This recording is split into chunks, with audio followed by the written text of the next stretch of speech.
जब मैं एमसीए कर रहा था तो घर वालों को ऐसे उम्मीद थी कि अब तो बेटा लाखों कमाएगा। सर भी कहते थे कि आईटी फील्ड में है, अब तो एकदम लाइफ सेट हो गई। बट जब मैं एमसीए में था उस समय फीस भी अच्छी खासी होती है एमसीए की। लाखों में फीस जाती है। लेकिन जब डिग्री मिली, डिग्री एमसीए मास्टर्स होती है, सपने भी बड़े होते हैं। फिर पहली नौकरी लगती है और तनख्वाह सिर्फ मात्र 2,500 रहती है। उस दिन समझ में आया कि डिग्री भले ही बड़ी हो लेकिन आपको शुरुआत जीरो से ही करनी पड़ेगी।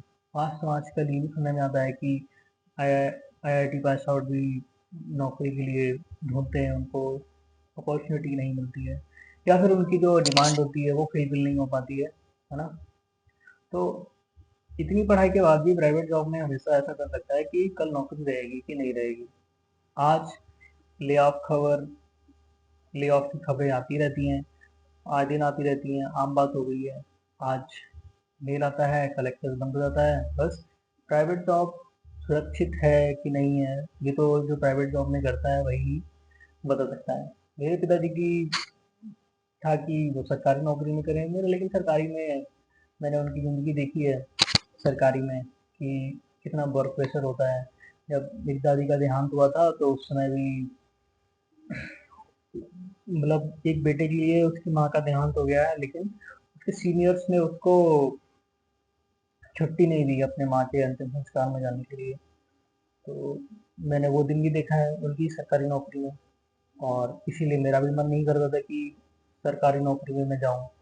लेकिन सरकारी नौकरी ना करो, उसमें थोड़ी लाइफ फाइनेंशियली ठीक ठाक रहती है ना। उसमें आपके इंक्रीमेंट तो ऐसे नहीं होते हैं। लेकिन प्राइवेट सेक्टर की नौकरी में आपको इंक्रीमेंट के भी अच्छे खासे पैसे, मतलब इंक्रीमेंट के अच्छे खासे मौके मिलते हैं। प्राइवेट सेक्टर में तरक्की तो तेज होती है, लेकिन जोखिम भी उतना ही होता है। आप मेहनत करते हैं, लक्ष्य पूरा करते हैं, अच्छा काम करते हैं, फिर भी अगर कंपनी आपको आपकी मेहनत और आपकी काम के अकॉर्डिंग आपको पैसे नहीं दे रही है, तो कहीं ना कहीं ये बात खटकती तो है ही। ले ऑफ व्यक्तिगत तो नहीं होता, ये व्यापार का फैसला होता है, लेकिन असर तो व्यक्तिगत ही होता है। मध्यम वर्ग की जिंदगी का ढांचा सीधा है। नौकरी, ईएमआई, किराया, स्कूल फीस, बीमा योजना 10 से 20 साल की। लेकिन नौकरी कभी खत्म ही नहीं होती। अगर 3 महीने आए बंद हो जाए तो कितने लोग संभाल पाएंगे।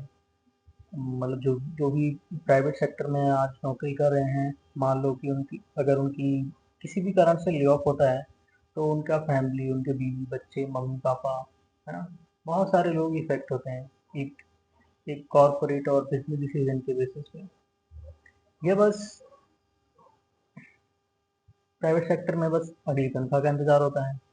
क्या आप इससे इमरजेंसी में बचत कर पाएंगे? मुझे तो नहीं लगता। मैं कोशिश कर रहा हूँ कि होगी बचत, लेकिन इसकी टांग हो ही नहीं पाती।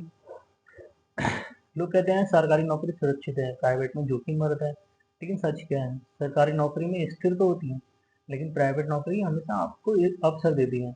लेकिन अब अवसर के साथ अनिश्चितता भी आती है। चुनाव आसान नहीं होता। आजकल एआई का ज़माना है ना? नई-नई तकनीक आती है, खर्च में कटौती, वैश्विक मंदी, और इधर-उधर दो दो कुछ देशों के आपस में झगड़े, और भुगतना आम जनता को पड़ता है। संख्याओं संस्थाओं से कंपनियाँ भावनाओं से नहीं चलती, संस्थाओं से चलती हैं। ये तो ठीक है, आप वफ़ादार हो सकते हैं, लेकिन कंपनी को क्या चाहिए?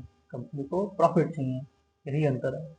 सबसे बड़ी गलती क्या है कि एक ही आय पर प्राइवेट नौकरी वाला एक ही आय पर ज़्यादातर निर्भर रहता है। अपने स्किल को अपडेट नहीं करता है, अतिरिक्त आय नहीं है, कोई मजबूत बचत नहीं है। हम सोचते हैं कि नौकरी मिल गई है, अब स्थिर है, लेकिन निजी क्षेत्र में स्थिरता स्थायी नहीं होती। अब हम कह सकते हैं कि डर से हल तो नहीं मिलता, लेकिन ये तैयारी से हमको सॉल्यूशन मिलेगा कि 3 चीज़ें ज़रूरी हैं। कम से कम 6 महीने आप अपनी अपने आने वाले 6 महीने की हमेशा इमरजेंसी बचत को बना के रखें। अगर मान लीजिए आपके पास महीने का खर्चा 50,000 है, तो कम से कम 6 लाख रुपए आपके पास होना चाहिए। इमरजेंसी में अगर कोई भी दिक्कत आ जाए तो आपके पास होने चाहिए पैसे। हर साल एक नया कौशल सीखना, आपको टेक्नोलॉजी आ रही है तो नई नई टेक्नोलॉजी के अकॉर्डिंग आपको सीखना ही पड़ेगा। अगर आप सीखेंगे नहीं तो आप समय से पीछे हो जाएंगे, अपनी नौकरी से हाथ धो सकते हैं।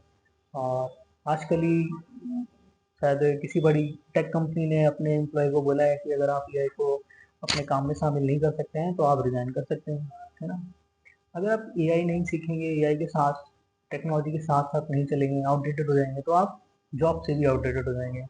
मध्यम वर्ग का सबसे बड़ा दबाव क्या रहता है कि उम्मीद उम्मीद परिवार की, समाज की, खुद की।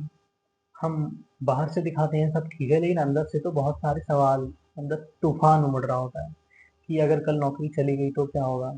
यह डर खुलकर बताया भी नहीं जा सकता।